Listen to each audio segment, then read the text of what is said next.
Laura? Yeah. Ready? Yeah, let's go. Yes, Are you going to send me a text? I did. Okay. Hello, everyone.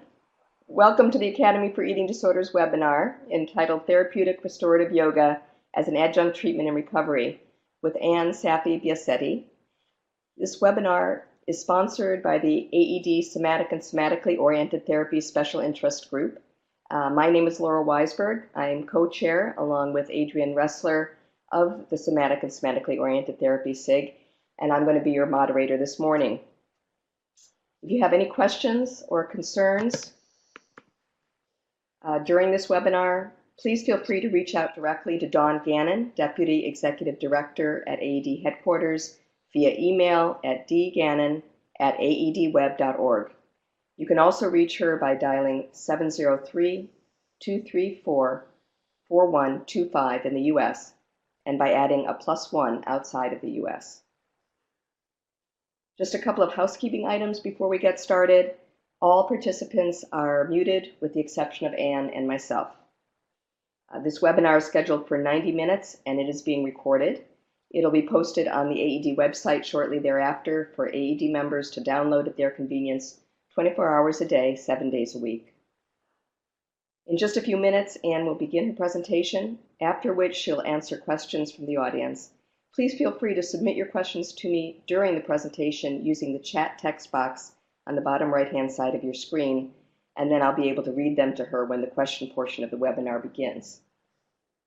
Anne, if we can check your volume.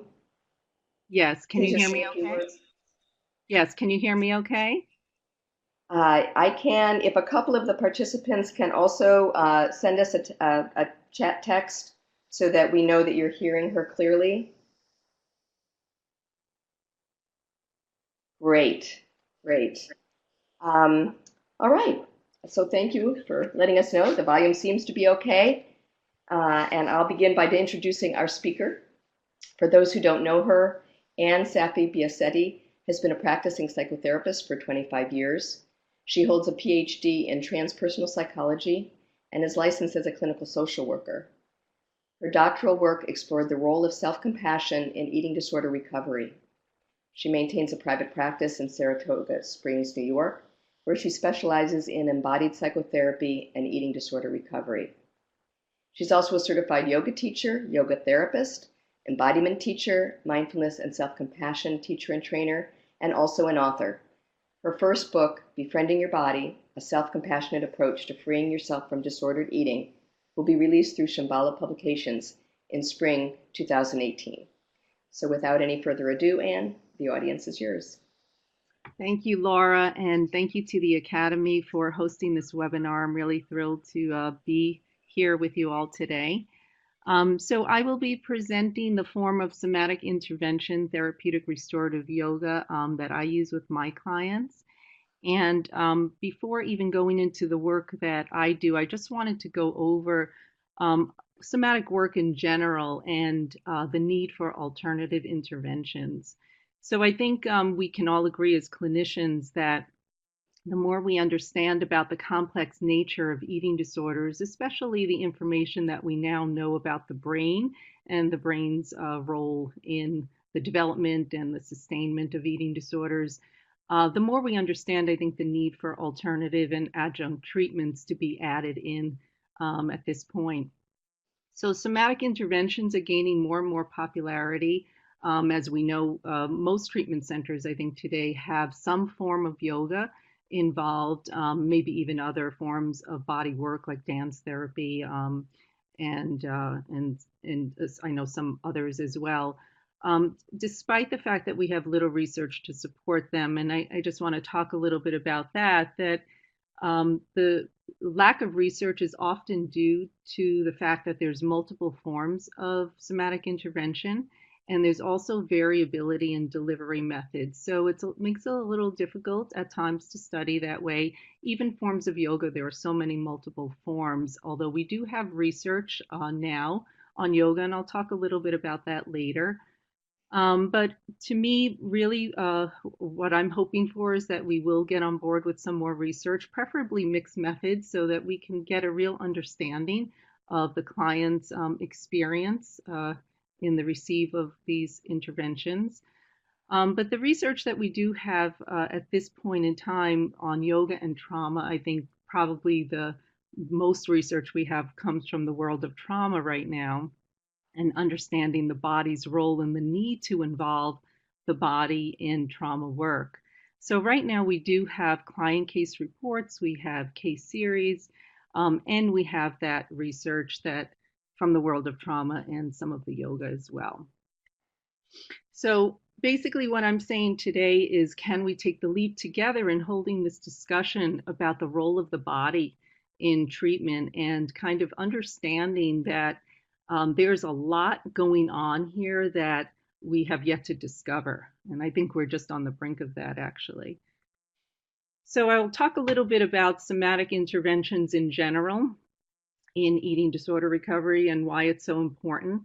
So the word soma, the living body, I really like this definition because, we know that for our clients that this disorder manifests in their body. They are often obsessively focused on the body, but they're obsessively focused, as we know, through their door of perception and how they view the body, not how they feel in their body, not the lived in experience of the body. So when we say the living body, when I work with my clients, when a client enters the room, to me, there's a person within their body that is sitting there as well. And I like to explain to them that they're here to develop a different relationship and a different understanding about their body from the inside out, so that the body has just as much wisdom as they have in this work.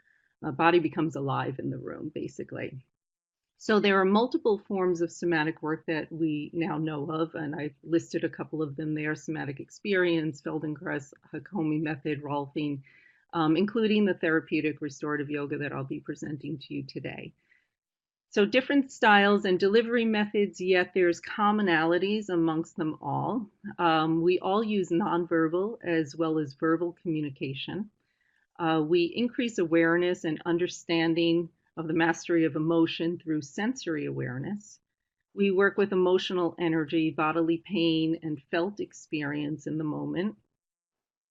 And we work with activation of novel movement, breathing, action patterns, and their psychological correlates. We work with the bodily regulation of affect, emotion, and emotional energy. The work is always trauma sensitive. When I work with a client, they are fully aware of where my body is in the room in relationship to theirs at all times. And I have a demonstration that I'll be walking you through a little bit later, and you'll see that, and you'll see how I place my body near, as I move around the client. I'm always letting them know where I am at all points in time. So we work very carefully with care and respect around the surfacing of previously disavowed emotion. So this work is very trauma sensitive. The bodily deactivation of patterns of chronic and acute tension, stress, and the exploration of their psychological causes. So I look for things like repetitive body patterns and helping people to get familiar with what those are, where they hold that tension and stress. And again, the demonstration will show that a little later.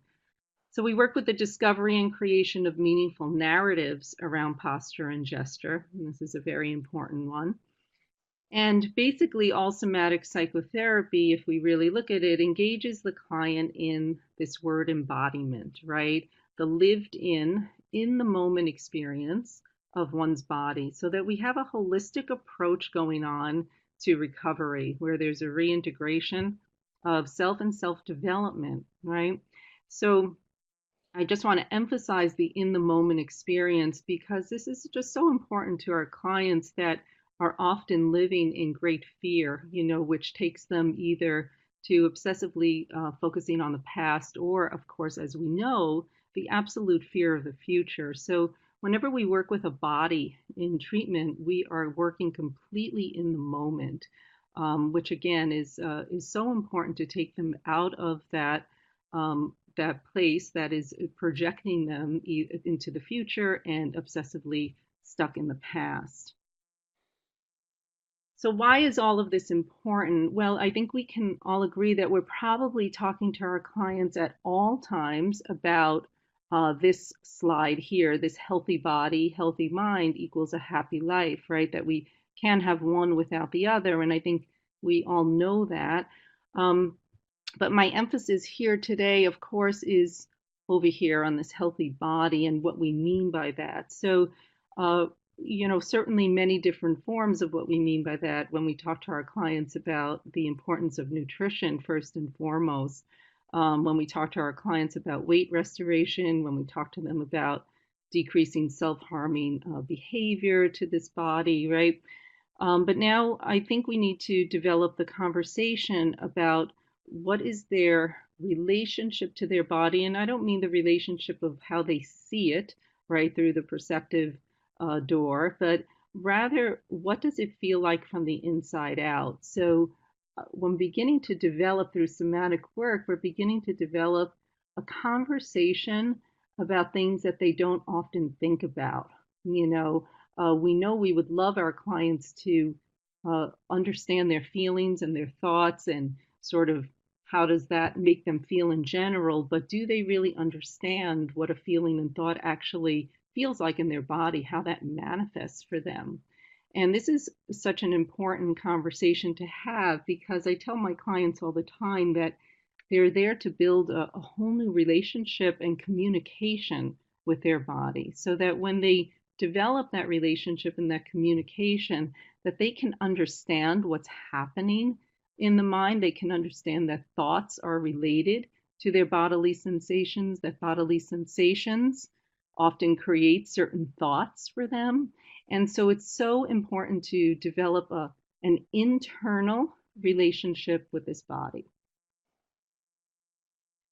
So what's needed next? I said before, if we can take this leap, because the world of neuroscience has given to us at this point in time, which I'm thrilled about, a really beautiful understanding of the mind-body-brain connection here. And I do believe that we need to now look at what we know about the brain and kind of how do we influence that, because certainly what we're starting to understand is that when certain areas of the brain are activated, that we really can't work very effectively with this mind through the door of cognitive processing, right?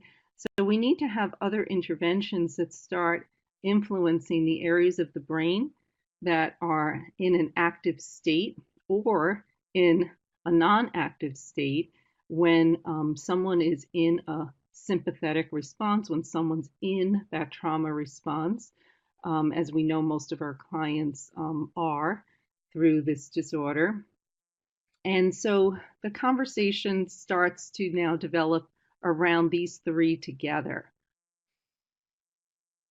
So I'm going to take the leap and say that somatic treatment is brain-based treatment. And I'll talk a little bit more about that from what we know through the world of neuroscience now. So I know it's a big leap, as I said earlier, but I'm hoping that as we go through the rest of this webinar that you'll get to understand some of this a little bit more. So what do we know through the world of neuroscience now and what it has to offer us? So we know that embodied cognition teaches us that rational thought cannot be separated from emotions and their incarnation in the rest of the body. So every thought and emotion has a bodily correlate, right? And that is where I'm saying in somatic work that we help clients to discover. We help them to discover how each feeling and each thought lands in the body in some way. And this is the primary piece of the work. And we certainly know through research on the brain and eating disorders, we certainly know the areas of the brain that are now involved for our clients. So disturbances in the limbic system as a whole. And the limbic system involves all the areas of the brain that are involved in emotion and motivation, and particularly those that are related to survival, fear, and anger. And it's also involved in the feelings of pleasure related to our survival, such as those experienced from eating and sex. And so we know already that those are the areas involved. And the areas of focus today that I'll focus on a little bit more are the anterior cingulate cortex, the ACC, and the insula, or the insular cortex. So these areas of the brain here, the ACC, and I'm going to talk a little bit more about that, and the insula, and also the somatosensory cortex on the parietal lobe. So these are the areas most involved in bodily processes, right? Most activated, I should say, through any activation, any involvement of the body, whether it be through movement or through focus and attention on internal experience. And again, I'll talk about that in a moment, that interoceptive awareness. So each time we engage our clients in interoceptive awareness, what's happening in their body from the inside out, we are activating these areas of the insula here, starting to fire up. And the anterior cingulate cortex, interesting area that's most active in a conscious state of rest. And I'll talk about that because in this work that I do, this restorative, therapeutic restorative yoga, the client's body is actually put into a conscious state of rest. So all this takes place, and then in the work that I do, this prefrontal cortex, which is the area of processing, our verbal processing, and I don't engage clients in that until the very end. So all this is happening first, and then we go here. So it's a little bit of, Dan Siegel talks about somatic work, bodily work as working through the back door. So I always tell my clients, let's work through the back door a bit, get an understanding of what's happening in your body from the inside out, and then we'll go to talk about it and process it. So as I said before, the ACC is active in a conscious state of rest, and I italicize that just to emphasize that the work that I do is primarily focused here. And so this area makes self-consciousness possible, related to a sense of self and self-awareness. And the insula holds the most somatic markers, whereby bodily states are associated with emotional experiences and give rise to conscious feelings. So when there is awareness of these bodily signals, there is a greater activity taking place in all of these regions. And as I mentioned before, this term of interoceptive awareness arises from these areas. And this is such an important term that I know that most of us are familiar with now, that's really gaining a lot of attention as far as how do we engage our clients in this and the importance of this, right? So as I said, these are the areas of the brain that are really firing away when we engage our clients in any information of what's happening from their body from the inside out, such as what does their breathing feel like? It's not enough to just breathe, but we want to know what it feels like for them. What does their heart rate feel like? Can they start to feel changes happening in their sensory system? Can they feel changes happening in their nervous system? So you'll see in the work that I do that this is all the focus and the emphasis. And we're understanding the importance of interoceptive awareness more and more. And here's where I'll talk a little bit about some of the past research on yoga. And again, there are so many varied forms of yoga. And as a yoga practitioner and yoga therapist, I can say that with all certainty that not all forms of yoga are actually effective in recovery.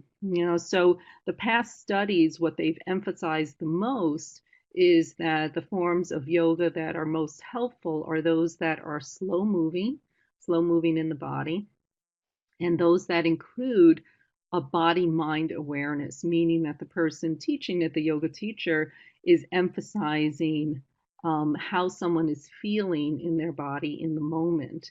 What are they sensing? What are they noticing? So in other words, whether the teacher knows it or not, part of what they're engaging them in is interoceptive awareness. Now, whether our clients are going there or not is another story. And I'm going to tell you a bit about how I came to use this form of yoga rather than other forms of yoga in treatment as I go into explain the type of work that I do.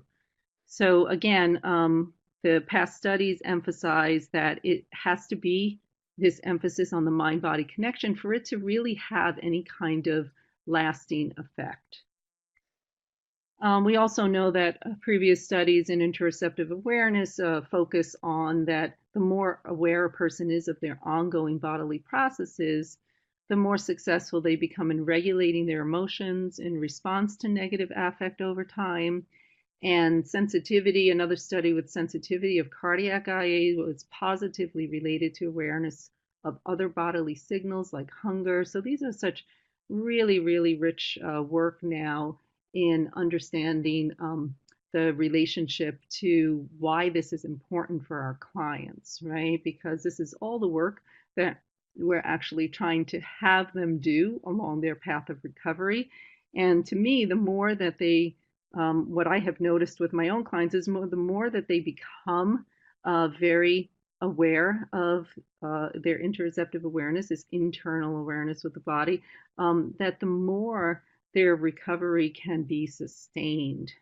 So the less fluctuation in behavior is what I have noticed over time.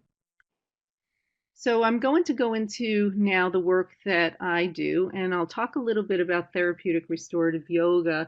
I'll start it off just with a little story of the past, how I even came to this work. So restorative yoga in and by itself is not something that I created. It has been around for many years, and in the yoga world, just to pay homage to the person who created it, BKS Iyengar, the late BKS Iyengar is the person who developed this form of therapeutic yoga.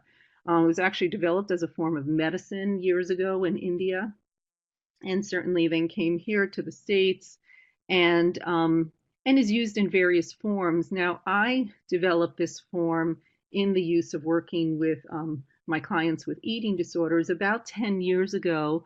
At the time, along with my private practice, I was working in a partial hospitalization program that had a specialization in eating disorders. And it was a grant funded program at the time. And they asked me as the therapist there at the time to create a yoga group. So I was happy to do that. And I created a typical yoga class, a very slow moving, mindfulness based yoga class. And there was one day where I was with the clients and kind of just started to get that sense that I was there with them. They were there with me, but their bodies were just going through the motion, right? They were just going through the motion of how I was instructing them, put their arm here, their leg here. But I was able to tell that they weren't truly engaged, and that they weren't truly engaged in their own body and what was happening in the moment. And they all appeared very depleted energetically. I could sense that, feel that. So it was at that point in time, I had already trained in some of this work. And it was at that point in time, I said, would you all like to just come down on the floor to relax? And they thought I meant the ending posture of a yoga class, such as what we call shavasana, or that very end relaxation pose. But instead, I said, no, I'd like you to try something else. And I had very minimal propping at the time. So I grabbed a couple of chairs and I grabbed a couple of blankets that we had, and I put them in one of the therapeutic poses that I'll show you a little later on. And just let them rest there. I didn't use any verbal dialogue at the time. I just let them be fully at rest for about 10 to 15 minutes. And when they came out of that, not only did their faces look different, right? So there was a change that occurred that I noticed right away, but they all started asking questions about it. They started saying things such as, what was that? Wow, I've never felt so relaxed. Oh my goodness, something is different. What kind of yoga is that? So in other words, they started getting really curious about the experience. So what it told me was, even though there was no verbal dialogue going on or anything, something was happening internally for them that made them extremely curious about what happened in their body, right? So it was from that point on that, the light bulb went off in my head. And I said, this is a powerful way, through this deep rest, there's a powerful way to start engaging my clients through understanding this interoceptive awareness a little bit more, through understanding their body, and what would it be like if I started dialoguing with them around this as well. So it was from that point on that that I started then finding a way to integrate this into my therapeutic practice, and I've used it ever since. Um, so in restorative yoga, it's a form of therapeutic yoga that uses various proppings such as bolsters and blocks and blankets to support the body to induce, once again, that conscious state of rest that I talked about before in the anterior cingulate cortex, right, the ACC. That so I'm actually inducing a conscious state of rest in the body. That's what I'm going after as I support the body in various ways.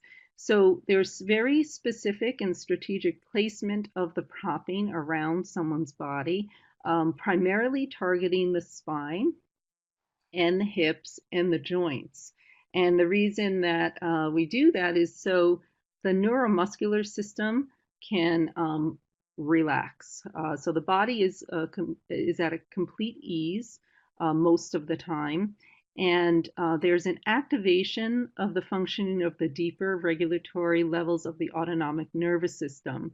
So what starts to happen when the body is at rest is after several minutes, usually it takes about 7 to 8 minutes, there's an activation of the division of the nervous system. There's an activation of the parasympathetic nervous system.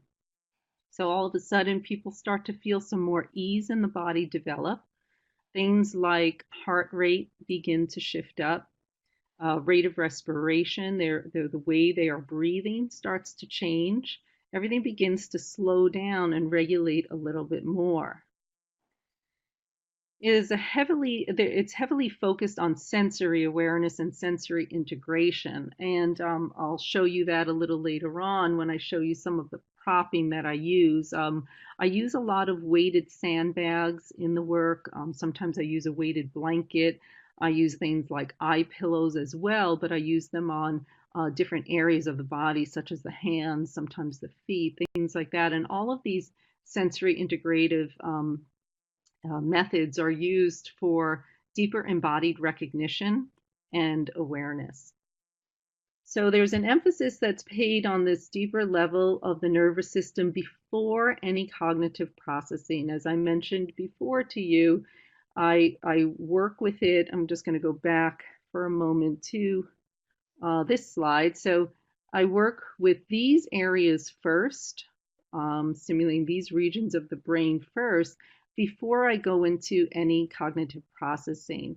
And, important reasons for that is we know when our clients are really activated and their nervous system is more in a sympathetic state, that we understand that really cognitive processing shuts down, right? So this is where our clients certainly have a very challenging time in being able to talk about their experience. So I'd rather them not talk about it. I'd rather them start to feel what is happening in the moment, once again, from the inside out.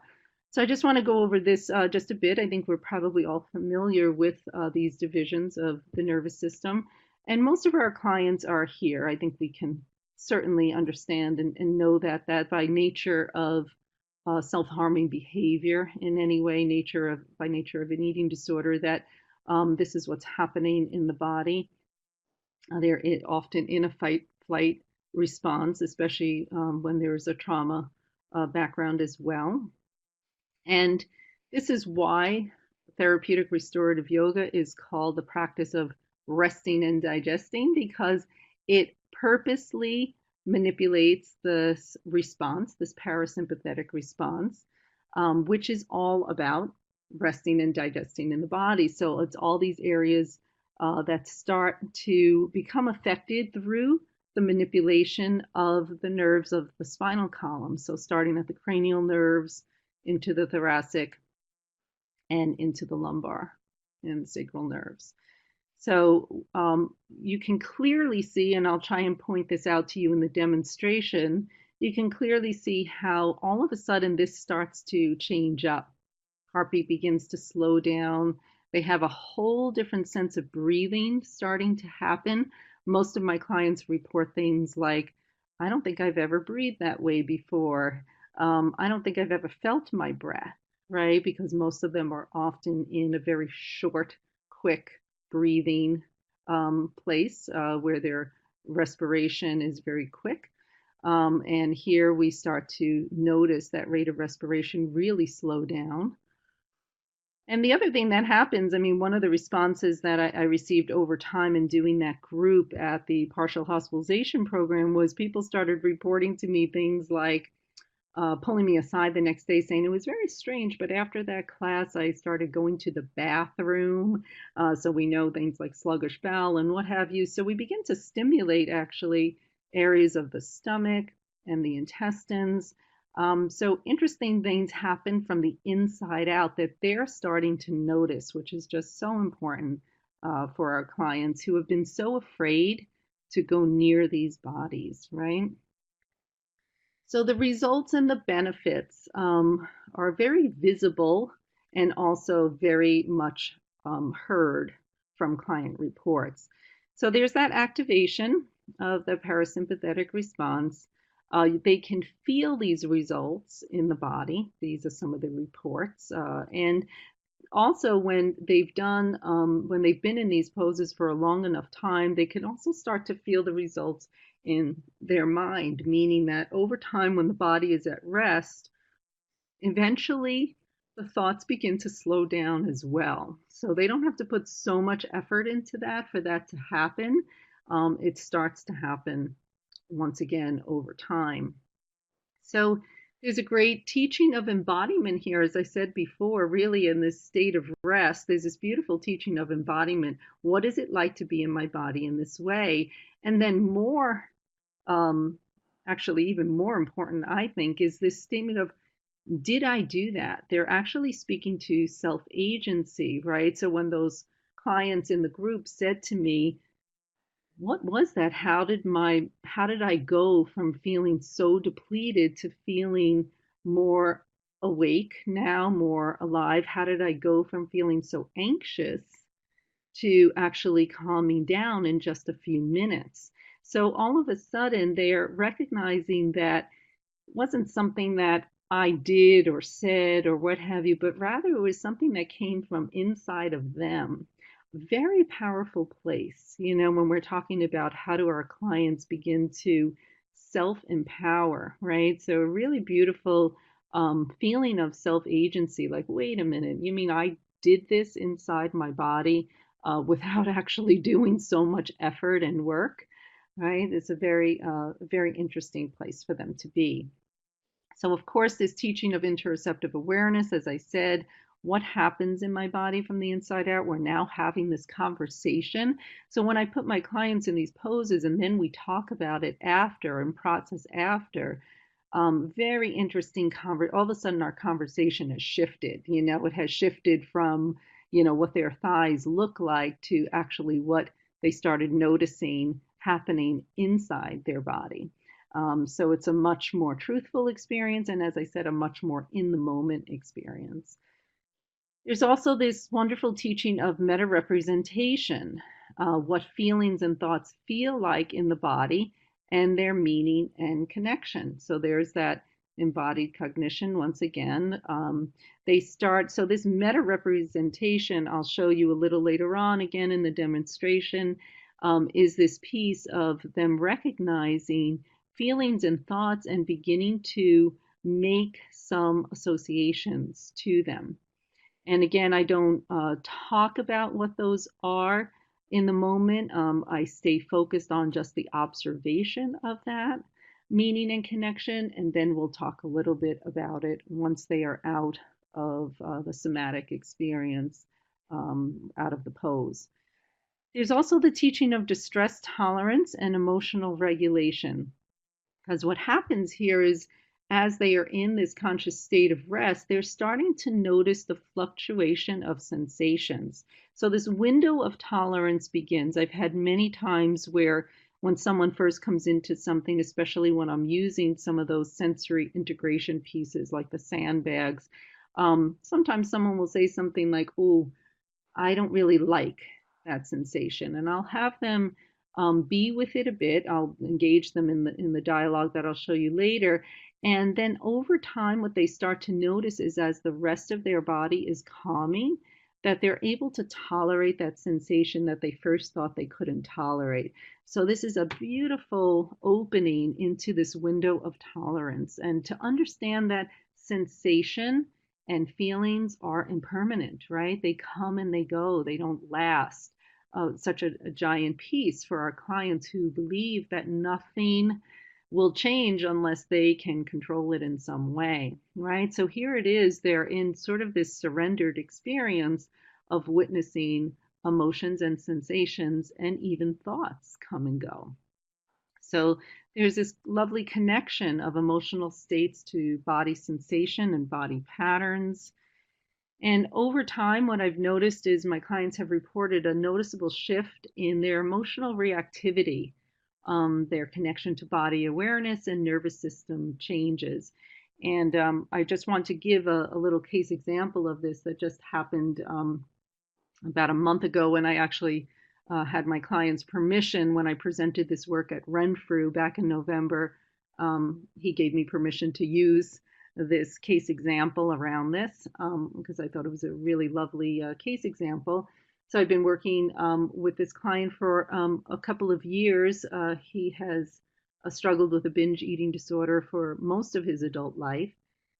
And he has been doing this work with me for quite a while. And he's also actually engaged in this work in some of the yoga practitioners that I've trained in this work. He's engaged with them in one-to-one work as well. And so he has noticed over time such an incredible difference in his ability to tolerate what he calls his triggering emotional situations. So he gave me an example that there was a day where he had two of his biggest triggers, which was a difficult boss sort of reprimanding him at work one day, and he works from home, and he had had a phone call where the boss was unhappy with some of his performance. And then he also had a struggle in a personal relationship that day as well. So it kind of all hit him at once, and they were two of the areas that he would normally absolutely run to binge. And he found himself, instead, in that moment, he told me, he found himself immediately recognizing where he felt the tension in his body. He said, "Oh, I felt all of it land in the back of my body, in my lower back." So this was something, again, he had no idea of where stress and tension landed in his body prior to doing this work. And now he was able to immediately go there, right? So he said that he really struggled because part of him was still desiring running into the kitchen and grabbing his foods that he would normally grab. And instead, he said, in the recognition of that bodily experience, he went ahead and he grabbed his quote unquote equipment. A lot of my clients end up buying things like the bolsters and the blankets so they can use this practice at home. And he put himself into the poses that he knows helps him the best. And he told me in that moment that he was able to calm down. He was able to let go of that desire, even though it was present, it wasn't as strong for him. And he was able to feel the shift in his body take place. That tension had started to alleviate. And we had this conversation about this, and we came up with the term that his body was the first responder. So his body was like the EMS on the scene, you know. And so he had now taken that away with him to understand that his body can be the first responder when there's such intense emotional experience happening, that rather than trying to think this out, he can actually turn to his body and change this experience around. What a powerful place of self agency, right? So I thought that was a lovely example of this window of tolerance and working that through from the back door. So these are some of the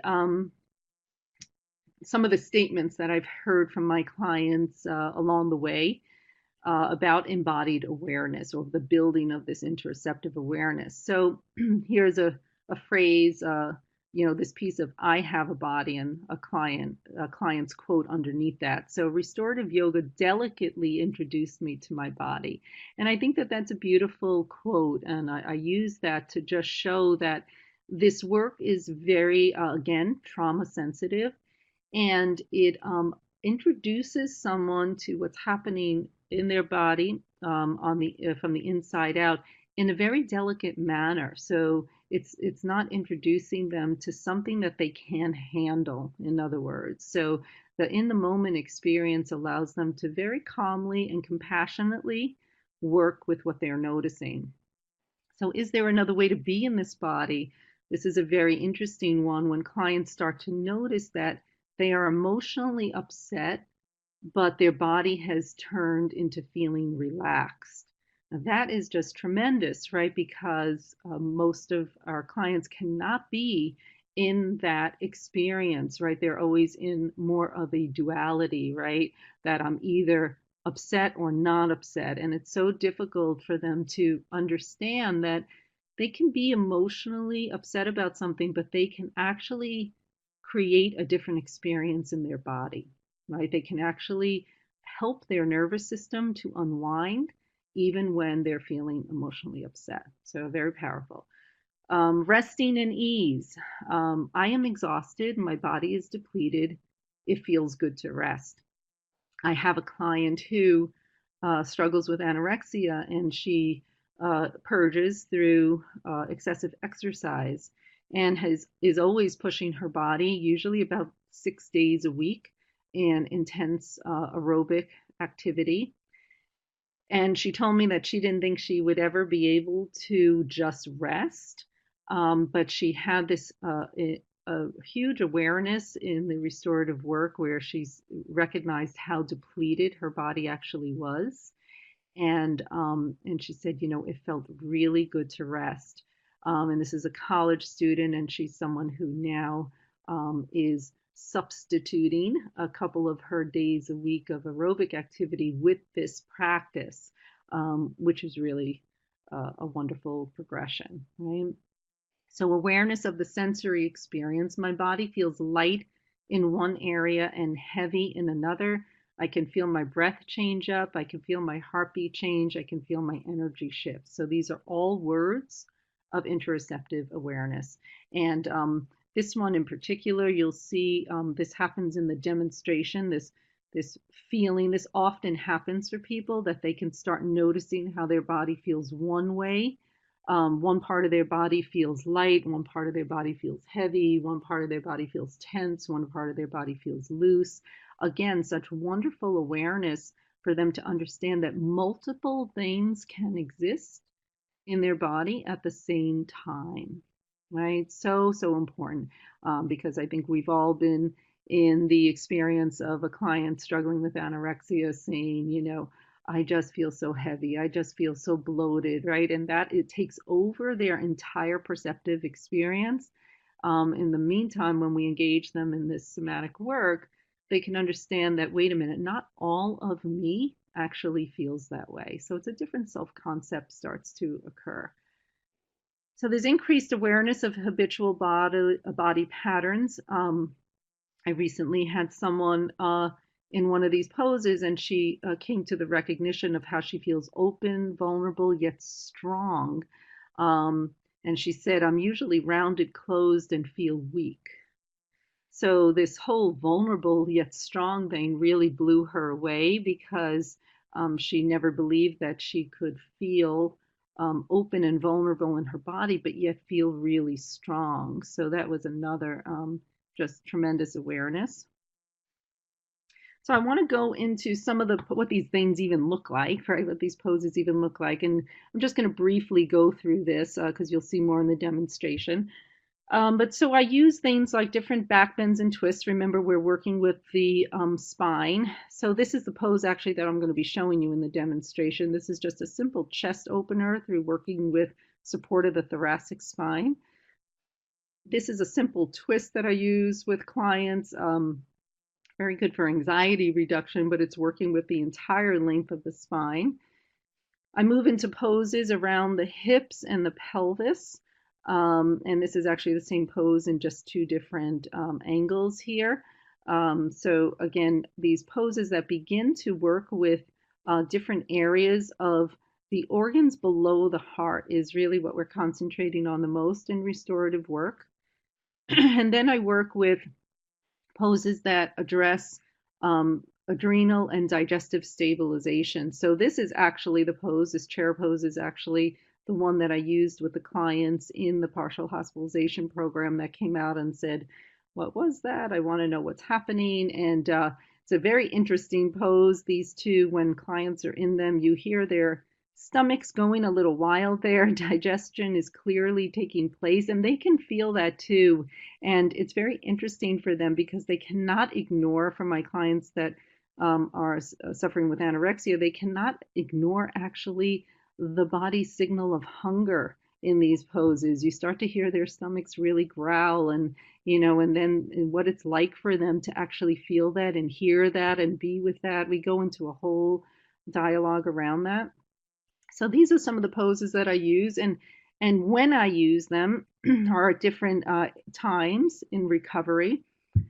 So I was recently did a podcast for GERS books on embodiment, and the question that Kathy Cortez asked me is, do I ever have resistance with my clients going into some of these lanes? And I said, not really, because the way it's introduced in the beginning, I'm really just introducing this work as them getting to know something very simple like their breath, and sensing into their breath and their body awareness and just the way their nervous system changes. So when I present the work through the door of, do you want to see what it's like to feel your nervous system change up? They're usually much more accepting and agreeable. They're curious about that. That's really talk that they want to know more about. How does all of this work from the inside? And this is something that is a commonality amongst us all, right? So it's not just about an eating disorder, right? It's about how your nervous system works, and yours works the same as mine, and let's discover that, right? So in the middle, I use it to continue to build this interoceptive awareness and empowerment through choices in the body. I have clients that now, come in or text me ahead of time saying, can I do some of that work today? And I'd like to do this particular pose, so they begin to really have great choice around how they want to be in their body, which is fabulous. And I have many clients that practice this at home now. So it's a wonderful tool in their own self-regulation and self-agency because they can take this therapeutic form and do it on their own. So, and then in this ongoing place, it continues to offer great body awareness and anxiety reduction, emotional stabilization. I have many clients that use these poses before and after meals as a way to cope with the sensation of fullness, as a way to cope with the anxiety of approaching a meal. And many use it as a way to start and end their day with this embodied awareness. So I always tell them, if you can start the day with staying connected to your body from the inside out, you're most likely going to be able to regulate the rest of what happens in the day with a lot more ease. So many of them have found that experience to be true. So I use it in two different directions, two different ways in a session.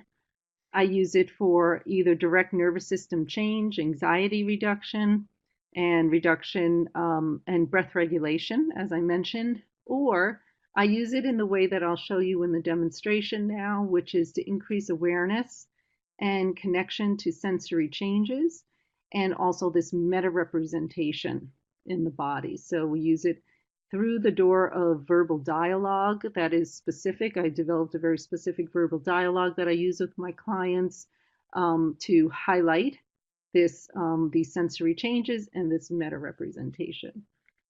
So I am actually going to go on now to the demonstration to show you. Now, unfortunately, You will not be able to hear this because it was recorded at a very low volume. This was a participant when I was at the Renfrew conference.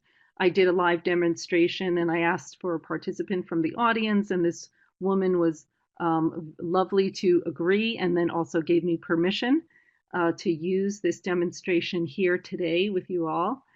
And so it was recorded very low, so you won't be able to hear it, but I will be stopping and describing along the way what she's saying, what I'm saying, and what this work's all about. So I am showing here in this first clip, usually I have a yoga mat here that I'm using, but the Marriott Hotel was very gracious to provide us with towels that day so I can give everyone a demonstration of the work. But here I brought along some equipment, and you'll see here that that I am using a blanket, and I am using some yoga blocks, and I am using a large round yoga bolster, which is pretty much the length of the spine. So this is why these are so effective in the work and so helpful. So that is usually about the amount of equipment I use, and a couple of other blankets. So I'm going to show you now as our volunteer comes over. I am taking her into a very gentle back bend, which is one of the poses I showed you before. I'm just going to move on to when she comes over to lie down here. And so here comes our participant. I'm going to call her Mary. And what I'm having her do is I'm having her rest her shoulder blades on one area there, the area of the blocks, and I'm having her rest her head and neck is supported. So again, I am working with the cervical spine, support of the cervical spine and support of the upper thoracic. And what I end up doing here is I also start giving other supports around the body. As you can see here, these blankets under her arms. Here's where, as I said before, I use these extra supports to support the joints so that there is an increased neuromuscular release. I'm just going to go on with that. So I place it under each arm. And then you're going to see, I want to point out something here just in the moment. So Mary lied down, and as soon as she lied down, she crossed her legs. Now that's something that as a somatic practitioner, these are the kinds of embodied patterns, right? Repetitive body patterns that we look for. So here it is. I immediately saw that she crossed her legs, and I'm going to talk a little bit more about that. So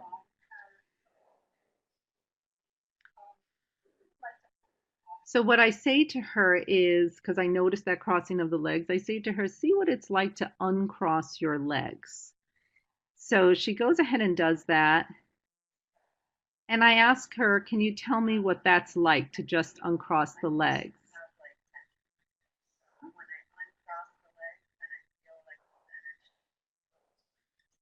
So what she tells me is my hips usually have a lot of tension. So she's someone who's aware already of where she holds tension. So she said, my hips usually hold a lot of tension. So when I uncross the legs, I feel a lot of energy go to my hips, is what she told me. So I'm going to now, that's a signal for me to stay with that for a little bit. I want to understand and know more about what she knows about that sensation. So I asked her to tell me, what's that like for you, that energy in the hips? So this is the kind of verbal dialogue that I use.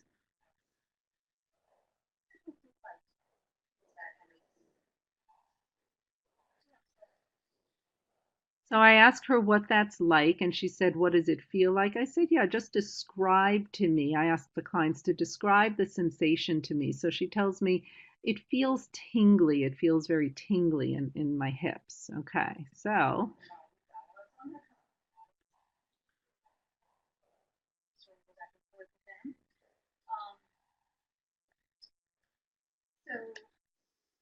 now I'm just going to go, this was recorded in 2 segments, so I'm going to go to this next one now. Just feel that energy in the hips again.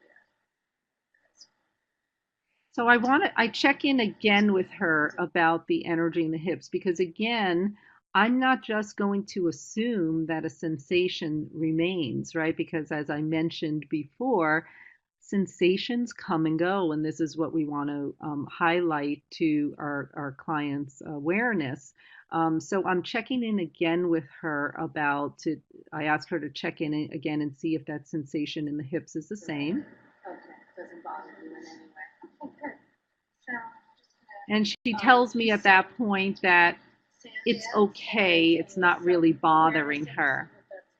So I start to add these little sandbags on her hands. And just so you know, as I'm moving around her, I am saying to her at the same time that I will be moving to the other side now and placing the sandbag here. And I just start to use these because she is telling me about so much sensation in this area of her body. I'm starting to use these sensory sensory awareness proppings just to start to bring her attention to other areas as well, so that someone doesn't get just obsessively focused on one area. I start to use these other sensory proppings that bring their attention back and forth now, okay? just right now, as you're in the pose with those little eye pillows, So I'm asking her to notice. areas of the body you notice right now. So now that I put this sensory propping on her hands, I'm saying to her, now I'd like you to take notice of what areas you notice the most in the body now. What areas are standing out to you the most now? So now I want to see that now that she has this other sensory awareness going on, is her awareness still going there or has it gone someplace else? Just report that to me out loud. Your hips. So she immediately says to me, my hips. So her attention is still focused on that area. So I want to come back to that now and find out a little bit more about it. Is it that same tingly feeling that you've had before? So I asked her if it's the same tingly feeling. Now I'm using my client's words always, right? So I asked her if it's the same tingly feeling she had before or something different. Same.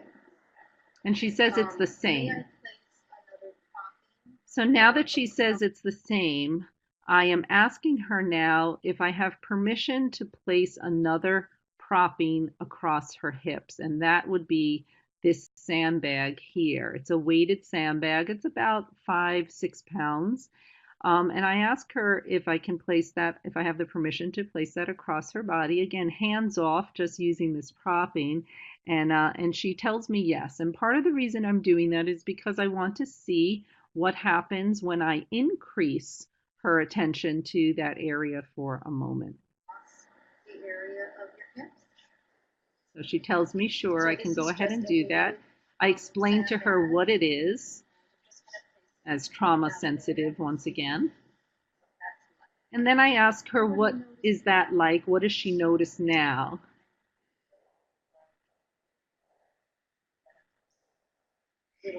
And then she says to me that she feels like it would be better a little bit lower. So this is a really fabulous thing that happens a lot in this work with my clients is she's already now, she has no idea really what this sensation's all about, but she's already starting to develop some self-agency, right? She's already saying, I don't quite like that where it is. I want it a little bit lower. So she's creating some direction and choice here, which is really fabulous. So I move it a little bit lower for her. What do you notice? And I ask her what she notices now.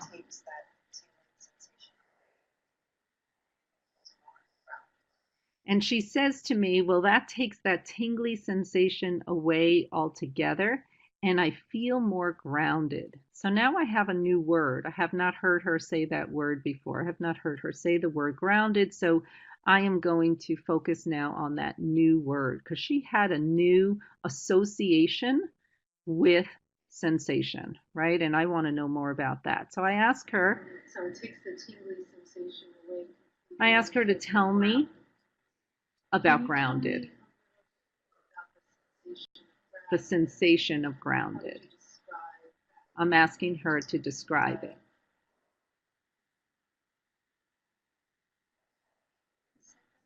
And she's a little confused. She's asking me, do you mean what it feels like?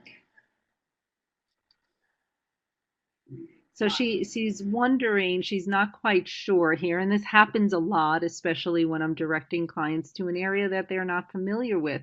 So when it was difficult for her to describe or get a sense of what this really feels like, that told me that she may not be familiar with this sense and this feeling of grounded in her body, at least not in this area, right? So I say to her, I then ask her, is this a familiar feeling for you? And she says, no. Or what's it like to be with that?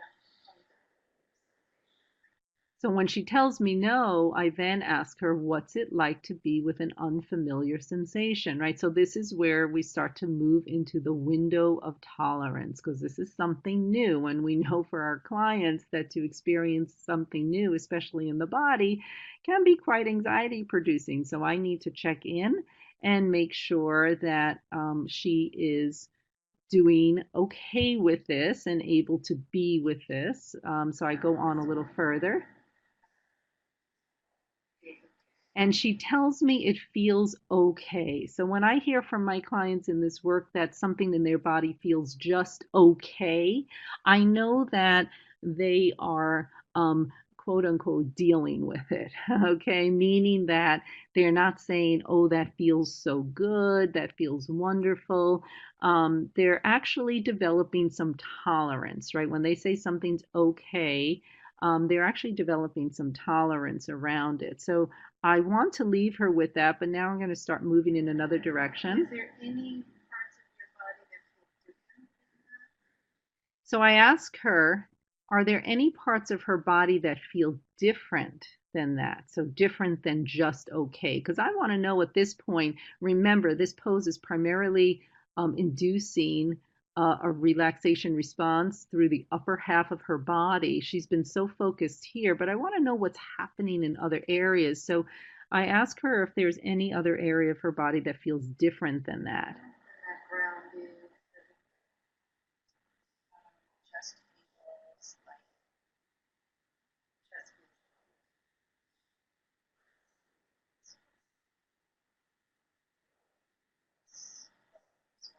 So she tells me that her chest and her throat feel light. So there goes back to some of those descriptions that I gave you from my clients earlier about how different experience is happening in the body at the same time, right? Varying experience, sometimes even opposite sensation. So here is a varying experience. She feels light in both her throat and her chest. So your chest and your throat feel light. So I repeat that back to her. And I ask her if that's a familiar feeling. And she says no. More about that chest and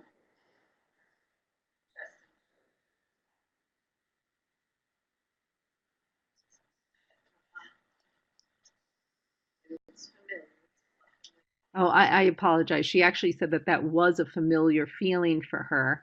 So I said, I asked her, can you tell me about that familiar feeling, your chest and your throat feeling light? And she moved her legs around a little bit there, so she got a sort of a little self-conscious, a little nervous about that. She said, I don't know what to say, it's familiar. So you notice one area of the body feels grounded. So that's a familiar area to her. So I point out again that, okay, you notice one area feeling heavy, you're feeling tingly, grounded, and then you feel this other area feeling light, the varying feeling. And she says yes, she confirms that. Breath here.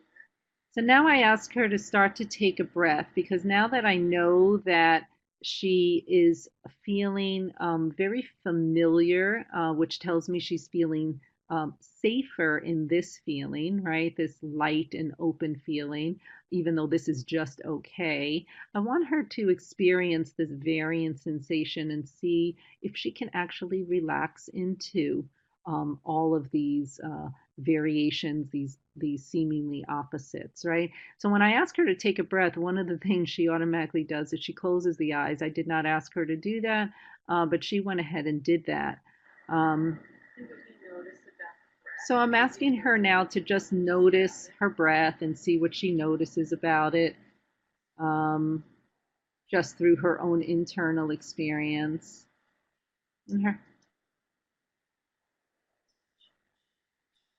And she says that there's a little tension in her chest. She says that when she breathes in and then breathes out at the end, that she could feel a little tension. So again, wonderful interoceptive awareness there. So a little tension in her chest, especially when she breathes out.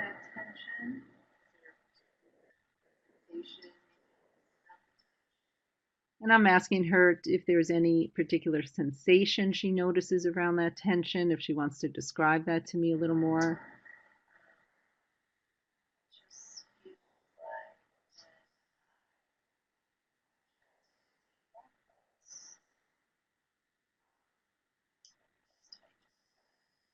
So she said her chest feels like that when she tries to take a deep breath, that it gets tight toward the end.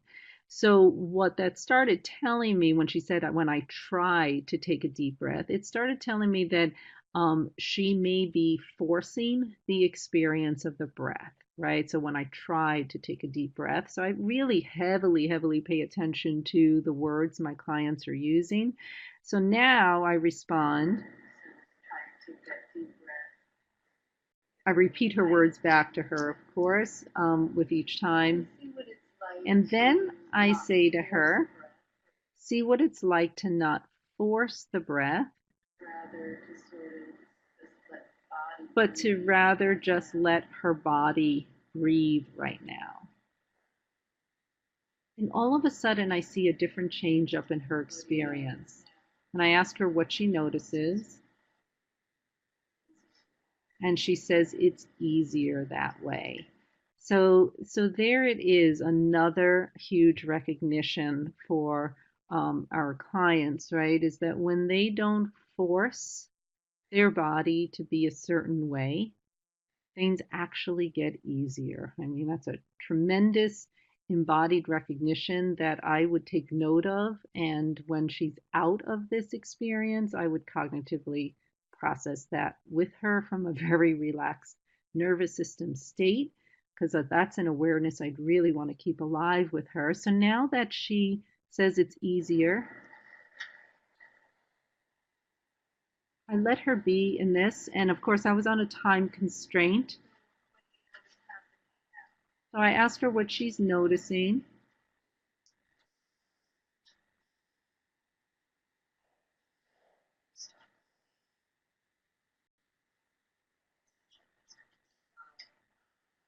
And what she says here is a really important piece. She said, my hips are not calling my attention at all anymore.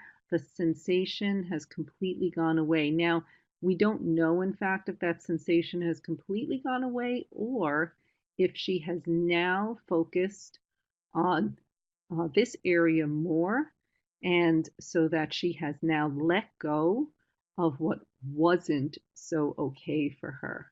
Again, tremendous piece, breaking through any kind of rigidity, that cognitive rigidity that may have kept her focused on what wasn't okay, and instead she went to this place that this is okay now. This is actually good.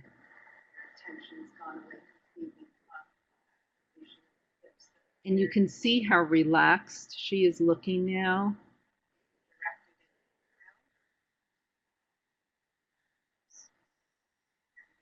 So then I say to her, so I repeat back to her what she's noticed, and then I say, is that experience directed anywhere else? Meaning, has she noticed anything else happening right now? And she says, everything feels even. So here's another new word, even. I haven't heard that before. So right away, I pick up on that new word.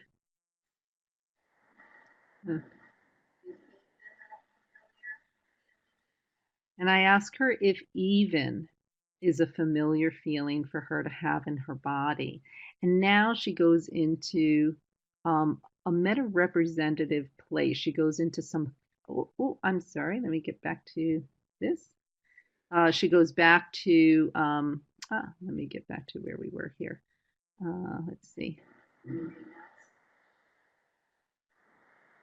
I ask her if even is a familiar experience, and she goes in to tell me about a little bit of thought about it.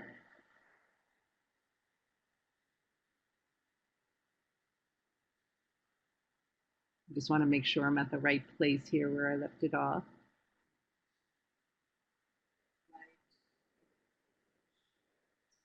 A little further along. So what she tells me is that even is something that she experiences. She's someone who does yoga and who meditates. And she tells me that even is a remembrance of what she feels like when she's in her practice, and when her mind feels steady with her body. So that's what she tells me. So this is a beautiful place now for her to be. So when I hear something like that, when I hear that someone has gotten to this very, very lovely place of steadiness like this, is usually the time that I like to wrap up the work and leave them with that kind of experience. So I'm just going to go on here. So I say to her, see what it's like to just take a couple of breaths and be in this experience of even. And you can see how relaxed she is. And these are the kinds of things I look for to make sure that someone is in that parasympathetic state, that they're not in any kind of sympathetic or reactive or any kind of trauma state happening. I look for this steady body. I look for what's happening in the orbital areas. And now I'm starting to invite her back to her breath, starting to take a deeper breath to begin the preparation of coming out of the experience. I have her just re-engage with her natural breath.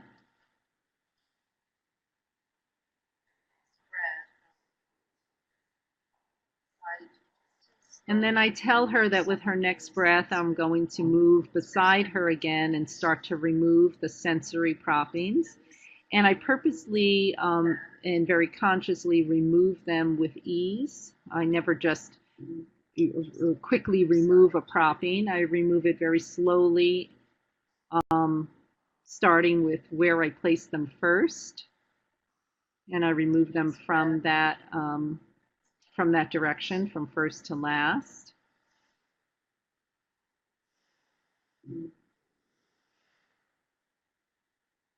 And I let her know once again that I'm beside her.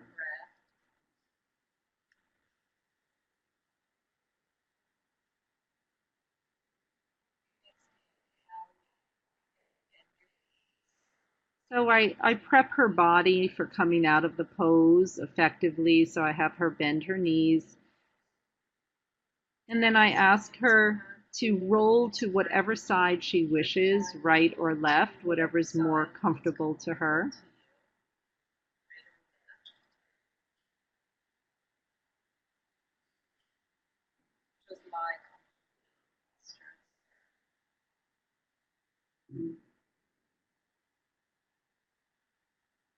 So I just have her lie for a few minutes to reintegrate, coming back into the room, to knowing that near her, right? Usually at this point, for the most part, I usually sit in my chair. I have a movable chair on wheels, and sometimes I come off that chair, but again, I'm going to let them know I'm beside them at all times or where I am. So I have her slowly come up now, and I ask her to see what it's like to just keep her eyes closed here when she comes up for a moment. And I just want to say that at this ending part, what I usually have my clients do is reflect back over the embodied experience and just see what words or sensations or feelings are with them right in this moment. I want to know what has lasted for them in this very last moment, because that is often then what we will begin to talk about at the end. So I give their words back to them, like I say to Mary at this point, to take notice what's with her right now, if it's that experience of even. To notice the experience of breath and sensation in the body.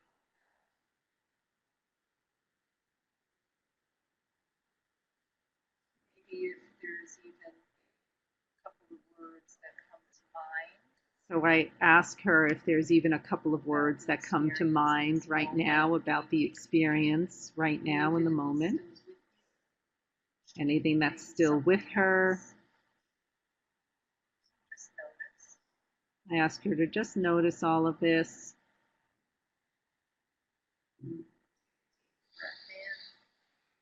And I have her re-engage with her breath once again.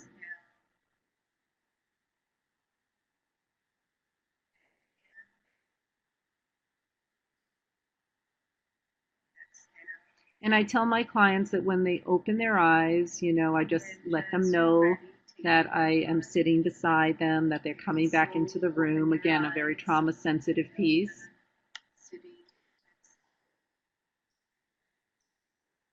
As she comes back into the room, she gives a little smile there because she has a whole audience watching her. Great. And she reports to us that she feels really great. All right. So that is the demonstration of the work. And I'm just going to go back for a moment here. As you saw, just to the language, as you saw, this is all that I was doing. I was asking her, it's a very specific dialogue where I'm asking the client to attend, to notice, to describe. I want to know what else is happening for them. I want them to tell me more about their experience in the moment. And of course, I want to start associating feeling, thought, and the bodily correlates at all times. Okay, so that is the work. I'm hoping that demonstration gave you a little bit more of a whole picture of everything I was describing before that. And I guess I will now turn it back to Laura if there are any questions, Laura. Yes, thank you, Anne, for that really wonderful presentation. It was really so informing. We do have about 10 minutes for questions, so if people want to type into that chat box on the lower right of your screen, you can see if we can get a few questions to Anne.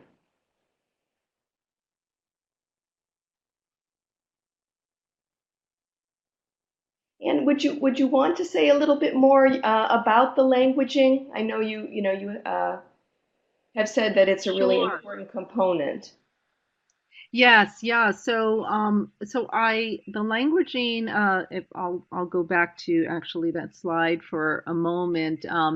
So the languaging is meant at all times to keep the client present to the in the moment experience that's happening in their body. So if I notice that someone is going into the mind experience of the body, if they're going a lot into story about the body, I will direct their attention back. And often the way I direct their attention back is by re-engaging with the breath and then re-engaging some of those sensory proppings that I use, because it's hard to ignore some of those proppings when I start to strategically place them. Then all of a sudden the attention moves away from story and back to the bodily experience. So the languaging is so important to keep them focused. I never go off on story. It's only about the current moment and the sensory experience. And as I said, there's specific words that I'm always using to help them attend and notice and describe. I really want a descriptive experience about the sensation, because that's someplace I know that they haven't been before. And that's really highlighting and stimulating those areas of the brain of interoceptive awareness and what is happening in the moment as far as their connection to tension, patterns of tension, and bodily sensation and thought feeling. Fabulous. We're going to get another question here from Andrea.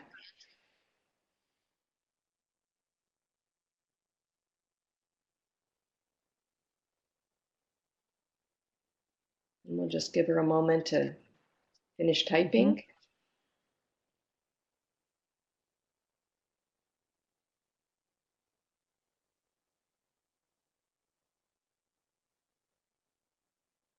Oh, for some reason it did not come through. Oh, here we go. Andrea writes, I've heard some psychologists voice ethical concerns regarding incorporation of yoga into the therapeutic work. Can you speak to this? Yes, I think, and this is why I came up with this form of work, because I was certainly trained in, again, as a yoga teacher, but then as a yoga therapist, I was trained in a form of work that is very hands-on, and this is the biggest ethical concern that I know exists, is this hands-on work. So. The propping that I use, I am not hands-on with my clients. I am directing them onto the propping. And as I said, the only time I'm coming near them is to use some of those sensory awareness proppings that I use. And I am informing them about that at all times.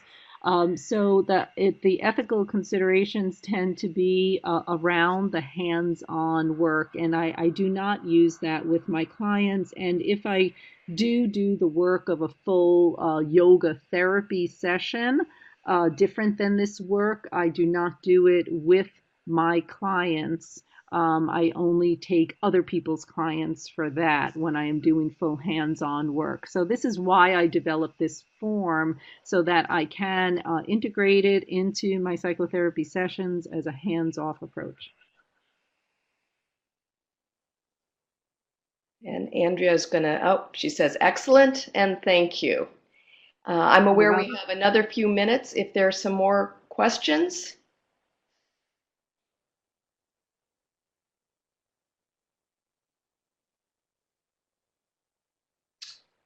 And I just want to say, in response also to that question, Anne, I appreciate your answer, because I think that's one that some of us who are more trained in traditional forms of verbal psychotherapy and learning the importance of embodied work and different forms of movement-based work and body-based work, is how to incorporate it and how to integrate it, being very, very sensitive to boundary issues within the therapy. And, I think that model of potentially collaborating with other people so that the boundaries stay clear is probably where we're at this point in doing this kind of work. So one thing I have found so valuable is finding people in my community who are very skilled body workers and collaborating, since especially the touch work is such a sensitive area.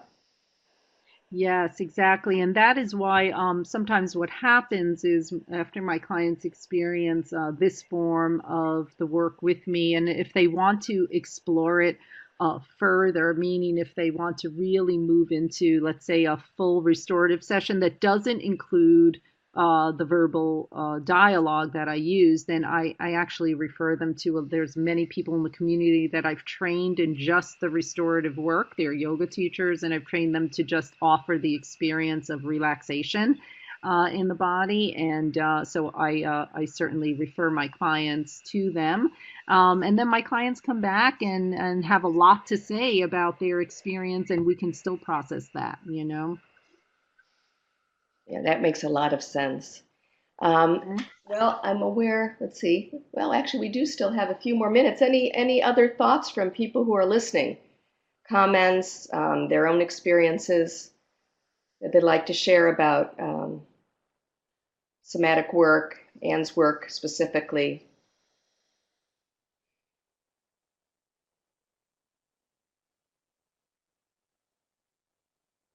And I guess I know that our hope is as more and more the field does move to an appreciation that this has been a component of eating disorders that's gone largely unaddressed in academic eating disorder research, that perhaps presentations like this will inspire some of our research community out there to actually do the empirical work, to see in what way might this actually help us to help our clients to heal more thoroughly and in a more integrated fashion. We are getting some comments from Carly here, who says, yes, definitely working on the empirical work over here. Fabulous. Really great That's to wonderful. hear.